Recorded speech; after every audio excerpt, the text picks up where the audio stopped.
Start winning at the races with Daily Racing Form's new mobile pass performances, featuring exclusive buyer speed figures and expert analysis and selections. Go to drf.com/best and get the power of DRF in the palm of your hand. Dan Illman, Mike Beer kicking off the 50-cent late pick 4 at Belmont Park on Saturday with Grade 2 stakes action. Let's throw up the field for the New York. We're going 1.25 miles on the inner turf for fillies and mares, and it is a very strong field. The one Call Me Love is 9-5 on the morning line. Mike is a multiple group stakes winner in Italy who got a very nice North American tune-up in her stateside debut. Second to the excellent rushing fall at a distance that might have been a little bit short of her best. Yeah, I think that's probably the way to look at her, right? It just feels like that Bogey at a mile and 16th was just a jumping off point for a filly who, won 2 group races in her final 2 starts in Italy going this distance. Let's take a look at the Timeform US pace projector because we have a right to disagree on it. They have Call Me Love expected to make the lead, stretching out after chasing rushing fall. I think Mean Mary in this race is going to go to the front, and I'm pretty sure Christophe Clement would be very happy if Call Me Love works out a similar pocket trip as she did last time out in the Bogey. I think that's what they're going to be looking for as well. I realized that in her final start in Italy, she did wire that field going 1.25 miles, but she's not making the lead in this race. Let's watch Call Me Love's Bogey. Nice ride from Junior Alvarado, sitting right in behind Rushing Fall. They went a legitimate pace. I wonder if he could have stayed inside and followed Rushing Fall, but Junior takes Call Me Love out to the 3 path. We'll see her hop back to her left lead as several European horses do. And it's a nice run for her to finish second in this race. Rushing Fall has the potential to be a very, very good horse in this division. And I thought Call Me Love, the connections had to be extremely pleased with this performance. I agree with all that stuff. I don't see how they couldn't have been thrilled, especially, again, when you do sort of feel like they were probably just prepping her for a race like this where they could stretch her out in distance, which just seems like that's what she really wants to do. The Clement barn will also send out the number 2, Feel Glorious, who's a little bit of a question mark at this elongated distance. She won the Winter Memories last time out at Aqueduct way back on December the 7th. Let's watch that race right now. It was over yielding ground, and she got a good pace set up to run at. Feel Glorious with a nice kick in here. The 3rd place finisher, Atomic Blonde, would come back to win with a 93 buyer speed figure, but this was a nice effort for the winner, Feel Glorious. She ran really well in this race. You saw her coming up the inside there, a really perfect trip as well, but she actually ran well in here. I was a fan of hers all last year. I actually felt like she was pretty good. I don't think I ever felt like she wanted more distance though, Dan. That was the question for me.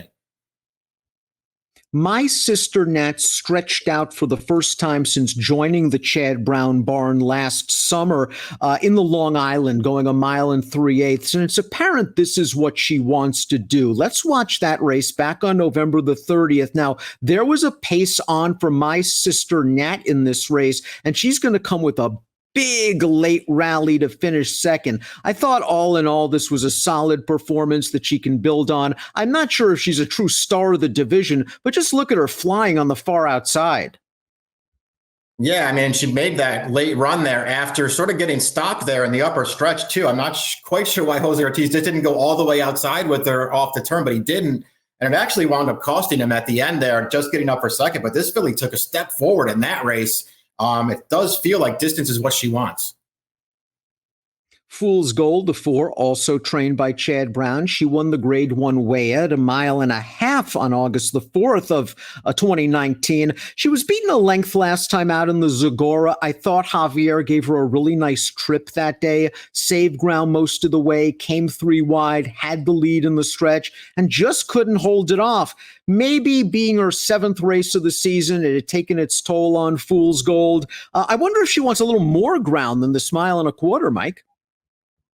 Yeah, well, she certainly did. It feels like did get better when they gave her more distance to work with last year. I also felt like some of those good performances had, at least something to do with the field she was facing. I don't think they were putting her in the toughest spots. And, as it turns out, in her first start as a 5-year-old, she's landed in a pretty tough spot.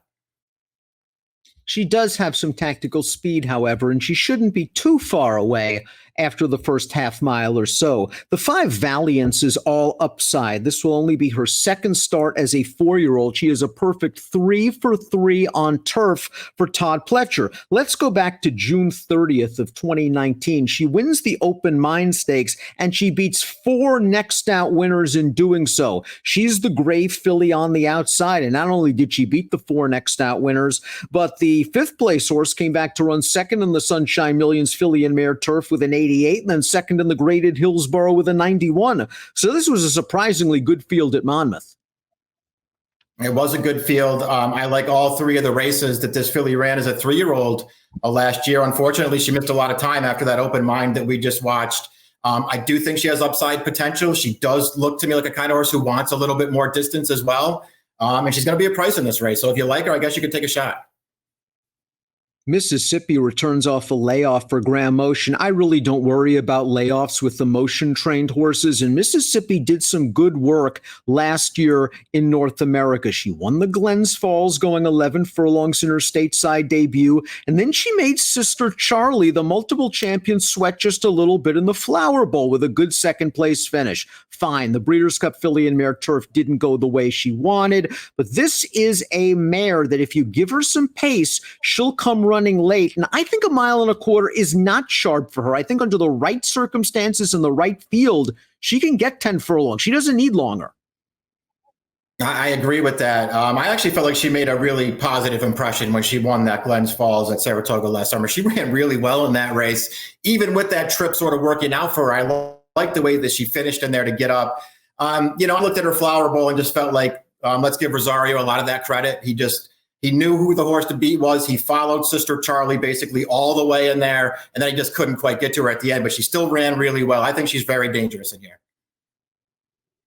Motion might be bookending this from a pace standpoint. He's got Mississippi coming from the rear of the field, and he's got the likely speed in the 7 Mean Mary. And boy, Mean Mary terrorized him down at Gulfstream Park over the winter. 3 consecutive wins, 2 of the graded variety. She wired him in the Orchid last time out, the second straight race in which she wasn't headed. Let's watch that effort for Mean Mary. And I thought they went a legitimate pace for horses going 1 3/8 miles. She's beginning to get away from a nice mare and Gentle Ruler, and she holds her safe. 97 by her speed figure. And Mike, she's so lightly raised, I wouldn't be surprised if there's another step in the right direction for her. Yeah, I feel that way about her too. I think we probably haven't seen her best race yet. She's that sort of rare horse who can, has a lot of speed, but can carry at a distance of ground. It makes her super dangerous going forward if she can continue to improve. Dan, I like both of her last 2 wins. And you know what? This is a tough spot, but she beat a good mare last time in Gentle Ruler. Let's take a look at our top selections for the Grade 2 New York, kicking off a 50-cent late pick 4. And we both like Mean Mary. We think she has the potential to control this race on the front end, and she has just been in razor-sharp form. Really nicely bred daughter of Scat Daddy. 7-2, I think I'd lock in right now. I'm not sure we're going to get it. I'm not sure either. We'll see how the wagering actually goes, but I like her chances in here too. Then I think they're going to put her right on the front, and her recent form, I think, makes her tough. She has 2 nice horses to beat in here, though, with the 1 and the 6. We've got 2 Clements, we've got 2 Motions, we've got 2 Chad Browns, and we've got a guy named Pletcher with Valiance at 15-1 on the morning line, and a nice edition of the Grade 2 New York, kicking off a 50-cent pick 4 with an approximate post time of 5:04 Eastern. Good luck.